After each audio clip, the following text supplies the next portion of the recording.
Çin, Doğu Türkistan'da uyguladığı etnik soykırımın yanı sıra binlerce yıllık Türk kültür ve medeniyetini de yok ediyor. ABD merkezi TV kanalı BuzzFeed yayınladığı raporda Çin'in Kaşgar'da Uygurların dini ve etnik kültürünü yansıtan tüm özgün mimari eserlerini tahrip ederek ortadan kaldırdığını belirtti.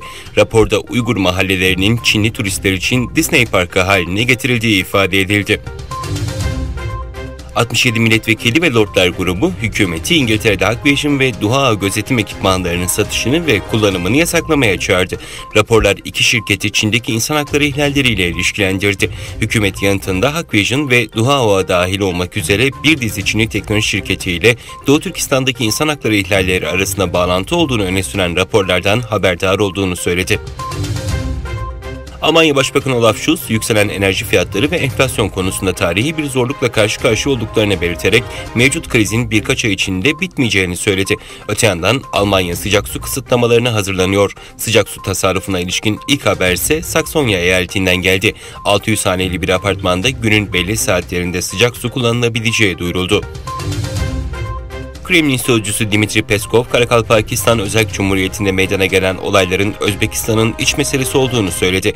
Özbekistan'ın Rusya'nın müttefiki olduğunu belirten Peskov, Özbekistan'da tüm olanlar ülkenin iç meselesidir. Mevcut sorunların Özbekistan yönetiminin aktif çalışmalarıyla çözüleceğinden hiç şüphemiz yok dedi.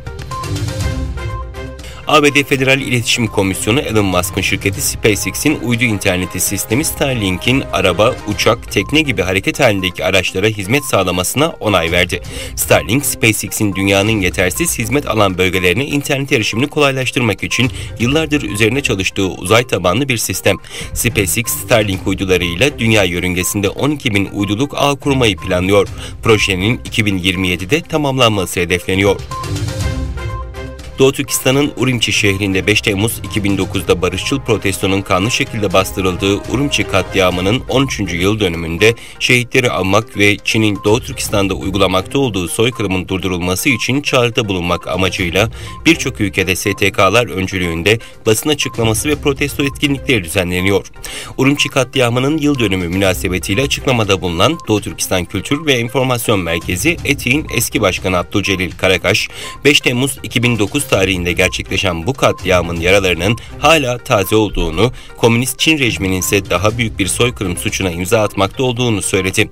Ne baskının ne de Çin rejiminin sonsuz olmadığını hatırlatan Karakaş, bir gün adaletin Çin'in işlediği suçlardan hesap soracağını vurguladı.